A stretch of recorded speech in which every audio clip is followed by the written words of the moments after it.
యేసు లోకానికి వచ్చి తన ప్రాణాన్ని శిలువలో అర్పించి తన బ్రతుకునే ఫణంగా మీకోసం బలి చేశాడే.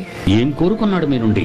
నేను మీ నిమిత్తము నా ప్రాణం పెట్టి ఉన్నాను గనుక మీరు మీ సహోదరుల నిమిత్తం ప్రాణము పెట్టబద్దులై ఉన్నారు అని చెప్పటానికి చేసి చూపించాడు.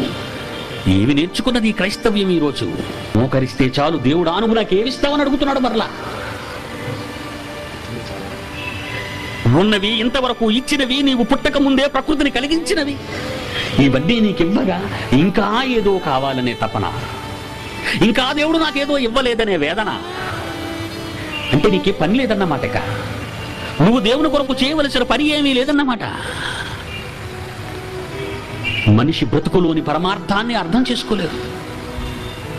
ఎందుకు పుట్టించాడో నిన్ను ఈ లోకమందు నీవు అర్థం చేసుకోలేదు సోదరా. ఆలోచించి రాత్రి ఆయనకు నీ మీద ఎన్నో ఆశలున్నాయి, ఎన్నో కలలున్నాయి, నువ్వు పండించాలి.